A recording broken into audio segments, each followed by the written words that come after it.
세상 정말 선하게 생긴 사람, 뭐든지 용서하고 잘 참고 또 화를 낼 줄 모르는 사람도 한 가지 또는 두 가지 정도는 용서하지 않는, 그렇게 무섭게 화를 낼 수 있는 그런 것들이 있죠.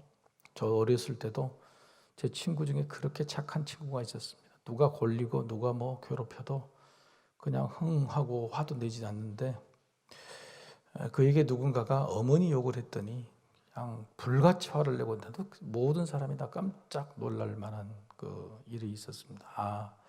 저 친구는 다른 건 다 용서하는데 어머니 이야기가 자기는 큰 아픔이었나 생각할 정도로 그 문제에 대해서 아주 용서가 없이 불같이 화를 내는 것을 보았습니다. 여러분, 예수님께서 이 땅에 오실 때에 나는 심판하러 오시는 게 아니라 용서하러 왔다, 나는 긍휼을 베풀어 오셨다, 이렇게 말씀하셨죠. 실제적으로 예수님께서 화를 내신 적이 있지만은 사람들에게 심판을 행하시거나 완전히 저주를 아주 심하게 내리셔서 아예 구원받지 못하게 하는 그런 경우는 없죠. 끝까지 용서하시는 예수님인데, 예수님의 입으로, 직접 입으로 나는 이 일만은 용서하지 않겠다 하는 말씀이 있다면, 여러분, 이게 얼마나 무서운 말씀일까요?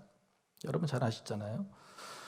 누구든지 말로 인자 나를 거역하면 사하심을 얻지만 성령을 모독하면 사하심을 얻지 못한다.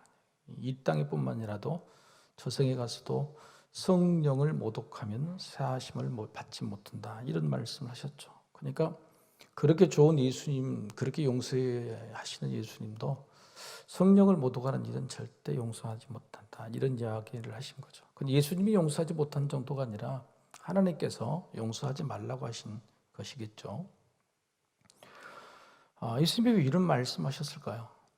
우리는 오늘 본문을 통해서 제가 여러분에게 말씀드리고자 하는 것은, 우리가 보통 이 말씀을 히브리서 4장 또 히브리서 6장과 10장에 나오는 성령 모독죄, 성령 회방죄, 이런 것으로 해석을 할 가능성이 많습니다. 그리고 많은 학자들이 그렇게 해석합니다. 그러니까 성령 모독, 성령 회방, 성령 거역, 이런 말인데 이것은 절대 용서받지 못한다는 거죠. 그러면 이 성령 회방, 성령 모독, 성령 거역죄가 무슨 죄일까요? 이게 무슨 문제일까요? 성령을 거역하고 회방한다, 모독한다, 이게 무슨 뜻이죠? 이 뜻은 정확히 예수님께서 하신 말씀 뭐냐면, 마음속에 양심의 거리낌이 있고 가책이 있는데도 끝까지 거부한다는 겁니다. 자, 예수님께서 무슨 말씀을 나한테 하셨어요? 믿지 않는 사람에게. 그런데 내 마음의 양심이 막 거리낌이 있어요. 그런데 그 거리낌이 있는데도 불구하고 내가 그걸 회개하지 않고 하나님께로 나오지 않았다. 그런데 죽기 직전에 그랬다 그러면 이 사람은 성령을 회방하는 거예요? 회방하지 않는 거예요? 예수님께서 하신 말씀은 뭐냐면, 다음 생에까지 용서하지를 않는다, 용서함이 없다, 그런 뜻은 뭐냐면, 내가 마음속에 성령님을 통해서 주시는 양심의 가책이랄지 또 죄에 대한 회개의 그런 욕구, 그런 어떤 이 찔림을 죽을 때까지 거부하는 사람이에요. 끝까지. 그러니까 사실은 예수를 믿지 않고 죽은 사람 외에는 대부분 성령 회방죄나 모독죄를 범할 수가 없게 되는 거예요. 마지막 순간이라도 내가 성령님의 모독과 거역죄를 내가 깨닫고 내가 진심으로 회개했다, 그리고 예수를 온전히 믿게 됐다 그러면 천국에 가는 거잖아요. 그렇죠? 마지막에 내가 회개하고 모독했다 그래도 여러분 천국에 못 가는 거 아니잖아요. 마지막 순간이라도 내가 성령님의 이 찔리심을 받고 내가 회개하면은 다음 생에는 천국에 가는 것이죠. 그런데 다음 생에도 천국에 가지 못한다, 이 말은 뭐냐면 죽을 때까지 영원토록 나가 성령님의 이 역사하심을 내가 거절했다, 거부했다, 이런 뜻입니다. 사실 예수 믿고 죽은 사람한테는 절대 해당되지 않는 말인 거예요. 말 자체가 앞뒤가 안 맞는 말일 수도 있는 것입니다. 그러니까 예수님께서 이런 말씀을 특별히 바리새인, 외식하는 사람들에게 했던 것은 뭐냐면, 예수님이 아신 거죠. 저들은 하나님께서 나에게 준 사람이 아니다는 거예요. 저들은 구원받지 못할 것을 예수님이 알고 계셨다는 거죠. 만에 하나 그들 중에, 수많은 바리새인 중에서 훗날 마음이 찔림 받아가지고 예수를 믿는 사람이 있었지 않겠어요? 그렇죠? 그런데 그걸 대표적으로 그런 게 아니라 특별히 저들은 끝까지 예수를 믿지 않을 것이라는 사실을 예수 알고 계셨기 때문에 그런 말씀을 하신 것이겠죠. 따라서 우리가 이 성령 모독, 성령 회방 이런 죄를 거론할 때 첫 번째는 어떤 사람에 해당되냐면 아예 평생도록 예수 안 믿을 사람, 우리하고 전혀 상관이 없는 사람이죠. 그 다음에 두 번째는 히브리서 6장과 10장에서 말씀하는 내용은 뭐냐면 믿었어요. 예수를 믿었어요. 그리고 성령까지 받았어요. 한 번에 이 하나님의 은혜를 받았어요. 성령을 받았다. 성령이 들어가셨다는 기록까지 있습니다. 그런데 나중에 배반했어요. 배교한 사람. 그러니까 예수를 믿었는데 배교한 사람이에요. 결국 이 사람은 어떤 사람이죠? 끝까지 아까 처음하고 같은 경우예요. 처음부터 끝까지 안 믿는 사람이나 믿었다가 나중에 배신한 사람이나 똑같은 겁니다. 우리가 천국에 들어가기 전에 하나님 앞에 섰을 때 안 믿는 것은 처음부터 끝까지 안 믿는 사람이나 믿었다가 배신한 사람의 똑같은 경우 이야기하는 거죠. 그런데 왜 사도 바울은 히브리서에서 특별히 믿었다가 안 믿는 사람을 이야기할까요? 여러분, 거기에 우리가 집중을 해야 되는 겁니다. 예수님은 이 땅에 오실 때 그냥 복음을, 모든 사람의 구원을 전파하러 오신 거죠. 그래서 누군가에게 너는 믿을 사람 안 믿을 사람 이렇게 말씀하시기는 어려운 것입니다. 그래서 복음을 전하는 거죠. 그런데 이미 이 땅에 복음이 전파되고 성령님이 이 땅에 충만히 다 모든 사람에게 역사하셨어요. 그럼에도 불구하고, 그렇게 성령의 인치심을 받음에도 불구하고, 예수를 믿었음에도 불구하고 수많은 사람들의 배교예요. 교회를 떠나고 예수님을 부정하는 그런 사람들이 생겼단 말이죠. 그래서 사도 바울의 입장에서는 결과론적으로 믿은 것 같지만은, 우리 눈으로 믿은 것처럼 보이지만 가짜구나, 아니구나. 또 스스로 우리 마음속에서도 늘 믿는다는 우리 마음이 언제든지 믿음에서 떠날 수 있는 가능성이 굉장히 많구나 하는 것들을 경고를 해 주는 거죠. 그래서 본문이 예수님께서 말씀하시는 이것은 제가 생각하는 성령 모독죄, 성령 회방죄, 그러니까 내 생에서도 용서받지 못한 그런 죄에 관한 말씀보다도 오히려 외식하는 바리새인들에게 주셨던 말씀을 조금 여러분 깊이 있게 보셔야 돼요. 외식이 뭐죠? 외식이 뭡니까? 내 속으로는 양심의 가책이 있습니까? 없습니까? 내가 가짜라는 사실을 알아야 몰라요? 아는 거죠. 근데 겉으로는 아닌 척하는 거죠. 자, 그러면 성령님이 우리에게 찔림이 있으면 마음속에 양심의 가책은 생겼단 말이에요. 그런데 양심의 가책을 생겼음에도 불구하고, 성령님 찔리심을 알면서 불구하고 겉으로는 그것을 돌이키는 행동이 없다는 거죠. 여러분, 이게 더 무서운 말씀 아닌가요? 여러분, 그렇게 해서 예수를 안 믿게 되는 사람하고 예수를 이미 믿고 있는데도 불구하고 우리 마음속에 양심의 가책은 있는데 여전히 우리 행동은 고침이 없다. 그러면 그 사람도 우리가 다른 게 뭐가 있어요? 여러분, 이 문제에 대해서 조금 우리가 깊이 있게 봐야 되는 거예요. 두 가지 사건이 있습니다. 베드로가 성령을 받고 세상 사람들에게 크게 연설을 합니다. 복음을 전파하죠. 너희들이 예수를 죽였다. 그럴 때 사람들이 마음에 찔렸다 그랬어요. 마음에 찔렸다는 증거는 뭐죠? 누가 역사하신 거죠? 성령님이 역사하신 거예요. 성령이 맛을 본 거잖아요. 그런데 그들이 베드로에게 우리가 어찌할 거라고 왔을 때 뭐라 그래요? 너희가 회개하고 죄사함을 받고 나서 성령의 선물을 받아야 된다 그런 거. 아니, 성령의 양심의 찔림이 있는데, 그러면 이미 성령님이 역사하셔서 저들 구원하려고 하시는 기회를 주는 건데, 베드로는 그럼에도 불구하고 성령의 찔림 정도 가지고는 충분하다, 부족하다? 그건 아니야. 그건 아니란 말이죠.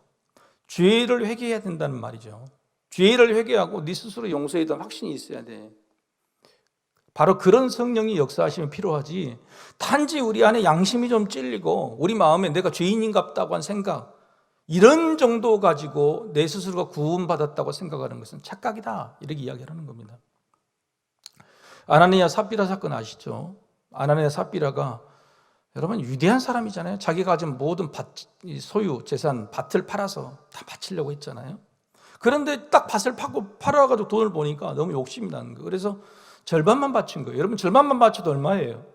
요즘 논 한마지기가 300평이면 얼마나 할까요? 여러분, 한 1,000만 원이나 한다고 합시다. 작게 1,000만 원 잡았는데 1,000만 원 준다고 대단한 건데 500만 원만 놔도 500만 원 바쳤단 말이에요. 그게 작은 일이에요?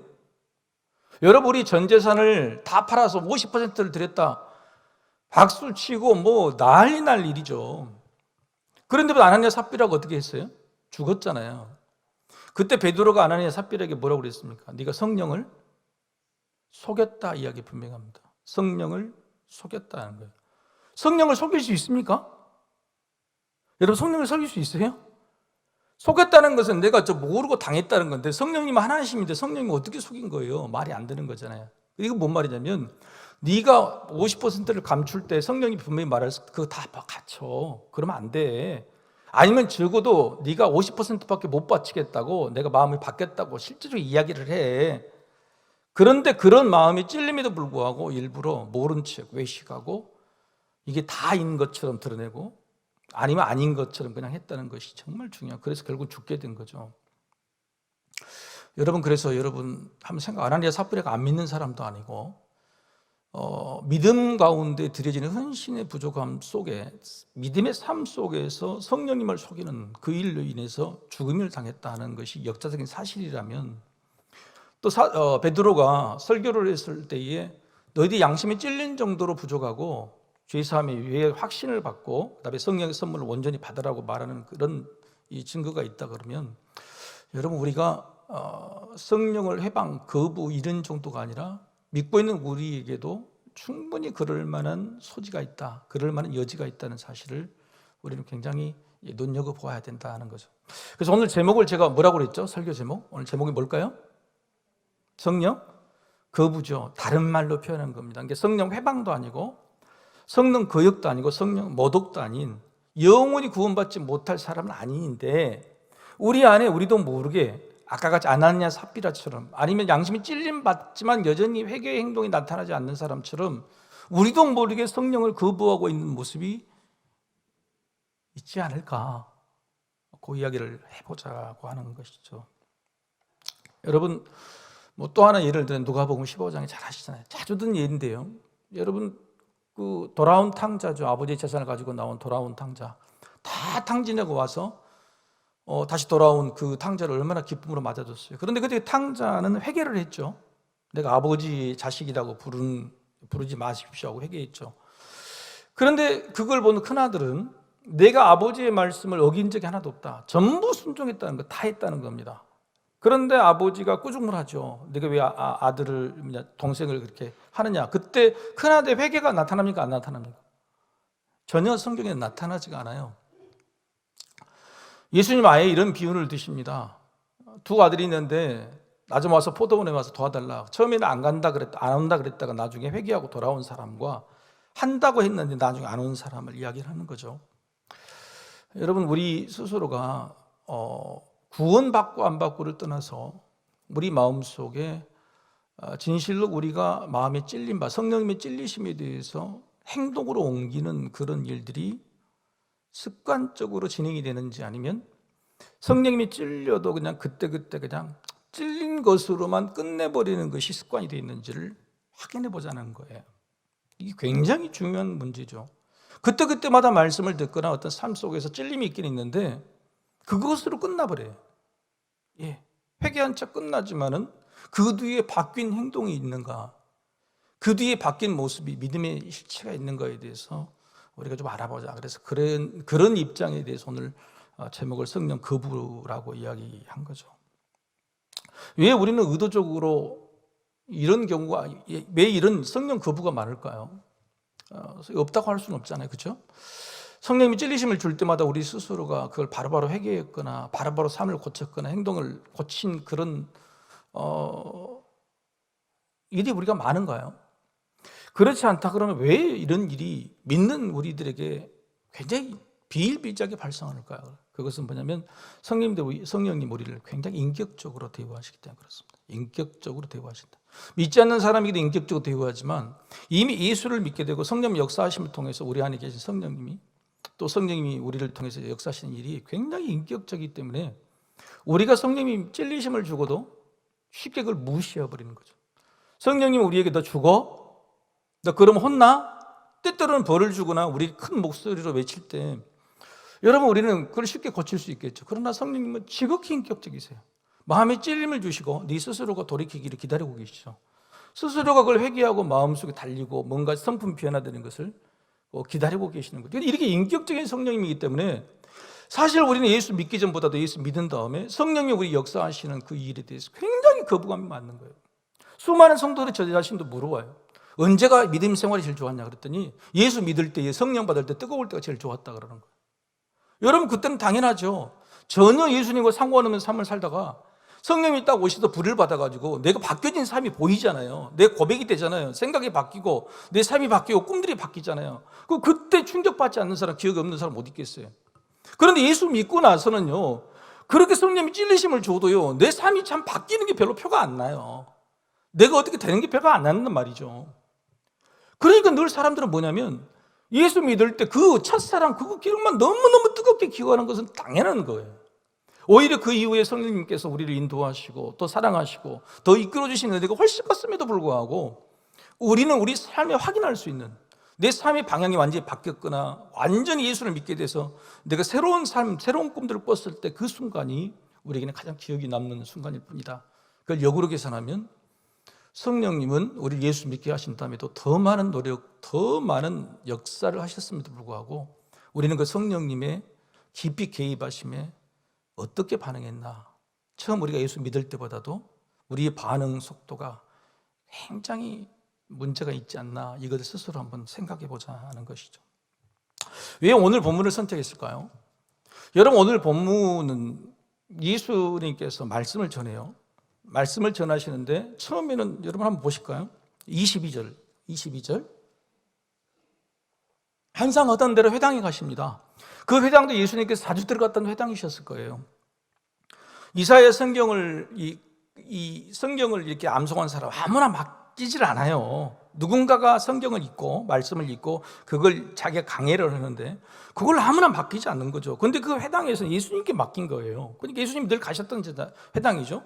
그런데 그 회당에서 말씀을 딱 이야기하고 나서 그들이 어떤 반응을 보였냐? 22절이죠. 같이 한번 읽어봅시다. 시작. 그들이 다 그를 증언하고 그 입으로 나오는 바 은혜로운 말을 놀랍게 여겨 이르되 이 사람이 요셉의 아들이 아니, 너무 충격을 받는 거예요. 그리고 다 은혜를 받았어요. 그리고 나서 이 사람이 예수, 그러니까 하나님의 아들, 내가 그러라고 그러는데 응하게 된다고 그러는데 네가 무슨 사람의 아들이지? 은혜는 받았어요. 마음에 찔림은 있었어요. 하나님의 말씀에 대해서 깊이 통찰이 있고 놀랐어요. 그럼에도 불구하고 그들은 뭐라고 이야기했냐면 그걸 거부하는 거예요. 그리고 심지어는 예수님께서 수많은 사람들이 예전에도 성령이 있기 전에도 수많은 사람들이 찔림은 받았지만은 그 중에 자기의 삶을 회개하고 하나님께 와서 다시 감사한 사람은 극히 일부였다. 그 이야기를 듣고 마지막에는 어떻게 하죠? 자, 29절과 28절부터 30절 한번 읽어보십시다.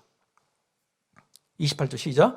회당에 있는 자들이 이것을 듣고 다 크게 화가 나서 일어나 동네 밖으로 쫓아내어 그 동네가 건설된 상 낭떠러지까지 끌고 가서 밀쳐 뜨리고자 하되 30절 예수께서 그들 가운데로 지나서 가시니라. 여러분, 이게 성령 양심의 성령에 찔림바 되는 것들을 자기가 가지고 있는 상식적인 거, 너는 하나님이 아니고 메시아가 될 수가 없고 너는 그냥 이 목수의 아들이다라고 하는 이 생각이 심지어는 사람을 죽이기까지, 죄를 짓는 것까지 서슴지 않게 만들어 버린 거죠. 근데 예수님께서는 그 사이에도 유유히 빠져나오신 거죠. 능력을 보여주신 겁니다. 자, 오늘 본문에서 예수님께 말씀을 이르는 이 사람들을 비교를 해놓습니다. 왜 그러냐면 오늘 예수님의 이 본문을 읽기 전에 첫 번째 본문은 뭐가 있냐면 예수님께서 성령에 이끌리셔서 광야에 들어가서 시험을 받으셨다 그랬죠. 그런 내용이 있습니다. 바로 4장에 처음에 1절 안 나올 겁니다. 예수께서 성령의 충만함을 입어서 요단강에서 돌아오셔서 광야에서 40일 동안 성령에게 이끌리시며, 그렇죠. 첫 번째 4장에 들어간 첫 번째 제1절이 뭐냐면 성령에 이끌리셔서 사탄에게 시험을 받으셨다는 것이 있습니다. 그리고 사탄에게 시험을 이기고 나서 다시 돌아오셔서 14절 오늘 읽은 본문 첫 번째 14절 예수께서 성령의 능력으로 갈릴리에 돌아가시니 그 소문이 사방에 퍼졌고 그렇죠. 여러분, 오늘 본문이 나타나기 전에 두 가지 사건이 있었는데 두 가지 다 누가 이끌어 가신 거예요? 성령님이 이끌어 가셔서 시험도 받으시고 성령님이 이끌어 가셔서 예수님 유대한 치유의 역사, 놀라운 역사도 다 일어났겠단 말이죠. 여러분, 이게 뭐죠? 예수님의 성령님이 역사하시면 필요해요? 필요 없어요? 자, 여러분, 예수님이 시험 받으실 필요가 있습니까? 없습니까? 받으실 필요가 없잖아요. 시험 받으실 필요가 전혀 없는 거예요. 받으실 필요가 없는데 누가 이끌어 가신 거예요? 그냥 성령님이 이끌어 가신 거예요. 그러니까 성령님의 순종하신 거예요. 예수님은 전혀 시험 받으실 필요가 없는 분이에요. 그런데도 성령님이 이끌어 가시니까 예, 가겠습니다 하는 거예요. 자, 두 번째 본문, 예수님께서 능력이 없으십니까? 성령이 도와주지 않으면 능력이 없습니까? 말씀을 전하지 못합니까? 죽은 자 살리지 못하십니까? 아니잖아요. 그럼에도 불구하고 두 번째, 성령님이 이끌어 주셔서 그렇게 행했다라고 이야기하는 거예요. 그리고 오늘 이사야서 하필이면 회당에서 낭송한 예수님의 말씀이 뭡니까? 자, 18절 읽어보십시오. 18절. 자, 시작. 주의 성령이 내게 임하셨으니 이는 가난한 자에게 복음을 전하게 하시려고 내게 기름을 부으시고 나를 보내서 포로된 자에게 자유를, 눈먼 자에게 다시 보게 함을 전파하며 눌린 자를 자유롭게 하고, 아까 14장 15절에서 모든 능력으로 다 역사하신단 말이에요. 무사람이 칭송을 받는단 말이에요. 그런데 그것이 뭐냐면 이사야 선지자의 말씀처럼 성령으로 이끌림 받으시는 것을 확증으로, 말씀으로 확증해 버린 거예요. 그리고 놀랍게 21절에, 오늘 보면 21절에 이렇게 이야기합니다. 21절 같이 읽어보시죠. 이에 예수께서 그들에게 말씀하시되 이 글이 오늘 너희 귀에 응하였느니라 하시니 그렇죠. 자, 예수님이 구약의 말씀이 너희에게 응했다 이런 뜻도 있지만은 이 말은 뭐냐면 예수님이 시험을 받으시고 성령이 인도하심이, 성령이 역사하심이에요. 그리고 예수님이 능력을 행하시고 오늘 이사야 선지자 성령 이야기, 그 이야기 뭐냐면 오늘 너희에게 누가 임했다는 거예요? 성령이 임했다는 거예요. 너희에게 성령이 임했다는 거예요. 그래서 22절에 그 말, 은혜로운 말에 너무너무 놀랐다는 겁니다. 오늘 너희에게 응했다는 거예요. 응하게 한다는 겁니다. 응할 것이다. 21절에 성령이 너희에게 오는 놀라운 역사들이 너희한테 응할 것이다는 겁니다. 그런데 22절에 진짜로 그게 등장이 난 거예요. 그 은혜로운 말에 너무너무 놀란 거예요. 그런데 결과적으로 어떻게 해요? 너희에게 지금 응한 놀라운 성령님의 역사, 성령님의 간섭과 개입하심을 너희가 거부해버리죠. 거부해버려서 예수 그리스도를 죽이려 한 것입니다. 그래서 여러분 오늘 본문의 이야기 내용은요, 사실 이 사람들이 구원받았는지 안 받았는지 잘 모르죠. 그런데 성령님이 임하시는 놀라운 예수님의 일, 예수님이 심지어는 나를 통해서 하는 모든 일 가운데 성령님이 어떻게 임하시는 것을 보게 될 것이다, 응하게 될 것이다 라고 이야기함에도 불구하고 또 자기들이 성령님의 감동 받으시는 것을 느낌에도 불구하고 그 성령을 어떻게 거부하는 거냐, 거부해서 어떤 일까지 하게 되는 것이냐. 여러분, 우리가 이걸 심각한 말씀으로 받아들일 필요가 있어요. 남의 이야기가 아니고 우리도 말씀을 받고 때때로는 마음에 막 성령 감동하심이 있죠. 그런데 우리 안에 세상적인 상식이나 지식이나 우리 고집이 딱 개입하게 되면, 그것이 성령을 거부하게 되면 사람을 죽이려고 하는, 메시아를 죽이려고 하는, 얼마나 잔인해요. 낭떠러지까지 끌고 갔잖아요. 그 많은 사람들이. 그 다음에 그 회당에 있는 한 사람도 예의 없이 전부 다 이런 일도 우리가 범할 수 있게 된다는 것입니다. 우리 안에 있는 성령님의 역사가 너무 인격적이기 때문에 또 우리 스스로가 때때로 성령님을 거부할 수 있는, 우리도 가지고 알지도 못하는 그런 습관들을 살펴보려고 이렇게 말씀을 드린 이유는 뭐냐면, 이번 주가 성령 강림 절이기 때문에 그렇습니다. 그래서 앞으로 몇 주간에 걸쳐서 수요 예배는 성령에 대해서 아주 집중적으로 우리가 놓치고 있던 성령님의 역사, 성령님의 그 역할들을 조금 더 깊이 보고, 오늘은 우리가 나약하게 그냥 나는 성령을 거부하지 않았어, 성령 못 오고지 않았어, 나는 그냥 예수 믿는 사람이야 하고 생각하는 그런 스스로를 용서하는 것에서, 아니야, 우리 스스로 성령님을 거부하고 있을 수 있다고 많은 말씀을 드리려고 하는 겁니다. 성령이 어떻게 하면 순종할 수 있을까? 몇 가지만 살펴보고 말씀 마치겠습니다. 성령님은요, 첫 번째로 성령님을 거부하지 않고 성령님을 순종하셔서 오늘 위대한 역사를 이루신 것처럼, 여러분 제일 중요한 것은 이 성령님이 우리 요구하시는 것은 회개라는 것입니다. 회개라는 것이죠. 회개가 뭘까요, 여러분? 여러분, 회개가 뭐죠?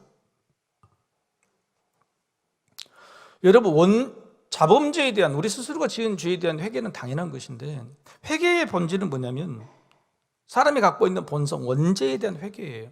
원죄에 대한 회개. 자, 아담과 하와가 지은 죄가 뭐죠? 하나님의 말씀을 순종하지 않으려고, 거부하려고 하는 것에 유혹되는 마음이죠. 그렇죠? 근데 그것은 뭐냐면 결과적으로 하나님이 나중에 해석하시지만 자기 주장이에요. 자기 주장, 내 생각에 맞다고 생각. 보암직도 하고 먹음직도 하고, 그죠? 자기 주장이죠. 그래서 성령님의 요구하시는 첫 번째 회개는 뭐냐면, 한번 따라해 봅시다. 나를 내려놓으라는 말씀.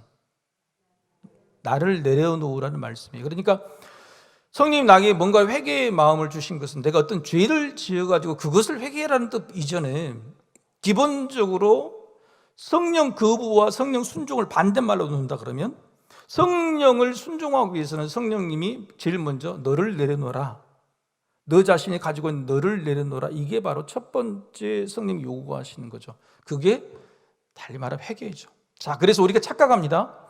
우리가 왜 성령님이 순종하지 못하고 우리도 모르게 거부하게 되는 습관이 되는 거 뭐냐면은, 내가 뭔 죄를 지었어, 내가 구체적인 죄도 생각이 잘 안 나는 거예요. 하던 대로 열심히 살려고 하는 거죠. 그런데 회개는 그게 아니에요. 개별적인 구체적인 그런 자범죄는 사실 예수님의 십자가로 전부 다 사실 회개를 받아서, 우리 기억하지 못할 정도도 다 회개를 받아서. 그래서 실제적으로 그 번제 회개는 뭐냐면 자기 주장, 자기 자신을 내려놓는 거죠. 그래서 성령님이 개입하시는 거, 내 삶에 개입하시고 이끌어 가심을 인정하는, 내가 내려놔야지 이끌어 가잖아요. 그래서 제일 중요한 것은 성령님이 우리 안에서 나를, 내 삶, 내 생각을 개입하셔가지고 이끌어 가시는 것을 방해하는 자기 생각, 자기 주장들을 내려놓는 것이, 그게 첫 번째 회개라는 것이. 그래서 우리가 늘 회개의 기도를 드릴 것이 없다는 것이 아니고, 하나님 오늘도 내 자아를 내려놓습니다, 자기 생각을 내려놓습니다, 내 주장을 내려놓습니다라는 그 기도가 선행되지 않으면 굉장히 어렵죠. 저는 많이 봤습니다. 그러니까 교회에서 그렇게 회개 기도 많이 하고 경건하게 보이지만, 대화를 한 1분 다 30초만 해보면 저분이 자기를 늘 내려놓는 사람인지 아닌지를 그냥 알아요. 경건한 척 보이더라도요, 너무너무 경건하고 경건한 척 보이더라도 자기 생각과 자기 주장을 내려놓는지 안 되는지 그냥 봅니다. 사람도 그렇게 볼 수 있는데 예수님이나 하나님을 얼마나 잘 보시겠어요. 인격적으로 그런 사람에게는 말씀 안 하세요. 인격적으로 자기 자신을 내려놓을 때까지 놔두세요. 늘 조그만 죄들을 범해서 실수하고 반복할 수 있도록 내버려 두셔요. 왜냐하면 자기 자신을 내려놓지 못한 그거에 성령님께서는 굉장히 마음 아파하시는 거죠. 오늘 본문의 내용들이 다 바로 그런 사람들의 이야기라는 겁니다. 두 번째, 성령님을 거부하지 않고 성령 순종을 하려 민감함을 유지해야 됩니다. 민감함이죠. 그러니까 우리가 정말 민감하냐, 느껴지는 거냐 이런 거죠. 성령님이 개입을 허락했는데 내 삶 속에서 성령님의 개입이 느껴지지 않는다, 이것이 참 문제인 거예요. 여러분, 효자든지 사랑하는 사람은요, 상대방의 얼굴 표정이나 말투에서 굉장히 민감한 사람이에요. 여러분, 그걸 민감하지 않는 사람 절대 사랑하기 어렵습니다. 저 사람 이야기가 조그만 뉘앙스나 이런 것들을 듣고 그걸 느끼지 못한다 그러면요, 자기만 해버리는 거예요. 그냥 자기 생각해버리는 거예요. 하던 대로 늘 저 사람이 했던 모습 그냥 보고 지나가 버리는 거예요, 그냥. 여러분, 성령님은 굉장히 인격적이신 분이라 그러잖아요. 자, 우리 옆에 있는 같이 사는 사람이 성질이 막 자기 고집도 세. 그러면 여러분, 옆에 사람 그 사람 눈치 봐요, 안 봐요? 눈치 보겠죠. 뭐 하나 내가 잘못했을까, 얼굴이 표정이 있을까, 그러면서 벌벌 떠는데 성령님은 그런 분이 아니세요. 너무너무 인자하고 너무너무 인격적이고 너무너무 훌륭하신 분이에요. 그러니까 그 성령님이 뭐라고 하셔도 너무너무 좋은 분이니까 별로 그렇게 이야기를 안 해요. 여러분, 성령님이 막 우리 가슴에 막 칼을 들이대고 양심을 쪼개고 막 우리 인생에서 뭐 잘못되면 번쩍 이기고 그런 분이 아니라니까요. 그건 예수 믿을 때나 그렇게 이제 지금 상황에는 그런 게 아니란 말이에요. 그래서 우리는 성령님이 그렇게 우리에게 인격적으로 대하시는 것에서 전혀 민감하게 느끼질 못해요. 그냥 내 옆에 있는 사람이 너무 온화해, 온순해, 말도 잘하네, 실탄 내색도 잘하네, 너무너무 착해. 그렇기 때문에 저 사람에 대해서 내가 민감하게 바라보질 않아요. 늘 그러려니 하고 가고, 뭐 사람 원래 좋은 사람이냐고 지나가는 거란 말이에요. 성령님은 우리를 늘 우리 삶 속에 개입하시려고 그래요. 개입을 하시려고 그러는데 왜 우리가 그걸 느끼지 못하냐면 너무 좋으신 분이기 때문에 우리는 그 부분에 대해서 민감하지 못하다는 것이죠. 그래서 정말 민감해야 됩니다. 민감해야 되죠. 성령님이 내 삶에 개입하는 순간순간을 놓치지 않아야 된다. 세 번째 드릴 말씀 뭐냐면 그게 바로 우리에게 좋은 습관이 필요하다. 늘 습관을 이야기했지만 습관이 굉장히 필요하다는 생각이 듭니다. 오늘 또 이 회당에서 예수님이 말씀하시잖아요. 그죠? 말씀을 듣고 기도하는 이 자리에서는 성령이 와요. 그죠? 이렇게 무식한 사람들, 예수님 죽이려고 하는 사람도 어떤 순간에는 뭐가 와요? 말씀을 듣고 기도하는 순간에 온단 말이죠. 그러니까 무슨 말이냐면 우리에게 말씀을 듣고 기도하고 이렇게 깊이 있는 어떤 그런 시간의 습관들, 그런 습관들은 절대 놓으시면 안 된다는 거예요. 내가 삶 속에서 예배하는 매일매일 기도하는 시간, 적어도 이렇게 예수님을 죽이려고 하는 사람들도 적어도 말씀을 듣는 순간에는 자기들이 그걸 느꼈던 것처럼 우리가 가지고 있는 습관 중에서 기도하고 예배하고 말씀을 듣는 것, 특히 예배하는 순간에 우리가 말씀을 놓치지 않으려고 애쓰는 그런 습관들이 굉장히 중요하단 말이죠. 오늘 예배하는 그 순간에 성령님 너무 인격적이기 때문에 예배 오는 것만 해도 감사하다. 그리고 잠을 주시고 푹 주무시다가 가요. 여러분 이것도 좋은 일이지만 그렇게 되면 우리 안에 있는 말씀을 주실 때라도 민감함을 느끼지 못한다 그러면 도대체 우리가 뭘 어떻게 성령을 순종하고 어떻게 성령을 인정하고 따라가는 거예요? 말이 안 되는 거죠. 그래서 중요한 것은 우리가 이런 성령님의 이 민감하신 개입하심에 대해서 우리가 반응하는 그런 습관들, 특별히 시간의 습관들을 많이, 오늘 여러분 주신 말씀에 제가 주목하는 것이 뭐냐면 18절과 19절이, 여러분 18절과 19절이 같은 말씀이죠. 그렇습니까? 안 그렇습니까? 아니 이사야서에 있는 내용이 한 내용이잖아요. 그러면 18절에 한 구절에 다 써야 되는데 왜 18절에다가 19절을 나눠버렸을까요? 다시 한번 읽어보십시다. 18절 19절 읽어보십시다. 18 시작. 주의 성령이 내게 임하셨으니 이는 가난한 자에게 복음을 전하게 하시려고 내게 기름을 부으시고 나를 보내사 포로된 자에게 자유를, 눈먼 자에게 다시 보게 함을 전파하며 눌린 자에게 자유롭게. 이것이 메시아에서 오신 예언의 말씀이죠. 그리고 19절을 보십시다. 19절 같은 말씀이죠. 주의 은혜의 해를 전파하게 하려 하심이라 하였다. 여기까지가 이사야서의 말씀해 주신 은혜의 말씀이에요. 그런데 왜 18절과 19절을 나누었을까요? 그것을 여러분 19절에 나온 주의 은혜해, 주의 은혜해, 이건 뭔 말이냐면 아까 18절에 있는 복음을 듣고 구원받는 놀라운 증거들, 그때가 19절은 뭐예요? 은혜해, 해가 뭐죠? 시간, 때. 이런 모든 하나님의 은혜의 시간대가 언제라고요? 지금이다는 거예요. 지금 예수 그리스도가 여기 와 있다는 거예요. 그 예언의 놀라운 역사가 지금 이 순간 내가 너희들에게 선포하는 이 복음 속에 있다. 지금이 그때 다 이야기하는 거예요. 그래서 19절이 중요해요. 주의 은혜에 해놓는 것은 뭐냐면 지금이다는 겁니다. 지금 눈먼 자가 눈을 뜨고 포로된 자가 자유함을 얻고 죽은 자가 다시 살아난 놀라운 역사, 그 복음의 위대한 역사가 일어날 때가 바로 지금이라고, 주의 은혜의 때 시간이 지금이라고 말씀하신 거예요. 이게 바로 아주 중요한 포인트라고 저는 생각을 합니다. 그래서 성령님의 위대한, 성령님이 지금 너희에게 임했다, 성령이 임해서 너희가 지금 구원받을 찰나다, 순간이다, 주의 은혜의 때가 지금이다 하는 이 순간, 이 순간을 놓치지 않고 우리가 받아들이는, 그게 바로 성령님에 대한 민감함이다 하는 생각이 되죠. 여러분 성령님의 민감하시길 소망합니다. 그 다음에 성령이 민감할 때가 24시간 민감하면 우리 힘들겠지만 적어도 하루에 몇 번 뭘 해야 될 때에 성령님이 내게 주시는 말씀이 지금이다라고 딱 받아들이는 그런 때가 있었으면 좋겠다는 거죠. 한 가지 예만 전해드리고 마치겠습니다. 오늘 제가 신학교 다닐 때 총장님을 만나 뵀습니다. 1시간 반 동안 이야기를 나눴는데 그분이 간증을 해주시는데 참 내 마음에 느낀 바가 있어서 전해드립니다. 첫 번째는 뭐냐면, 그 말씀이 뭐냐면, 그 호남신학대학교 위에 보면 선지동산이 있습니다. 선교사 묘역이 23기가 무덤이 있죠. 아마 우리나라뿐만 아니라 전 세계적으로도 이렇게 쉽지 않는 이렇게 곳일 겁니다. 그런데 이제 이 총장님이 딱 되실 때 하나님께 기도를 했는데, 기도를 한 그 순간에 네가 총장 돼서 뭐 들래 그러셨대요.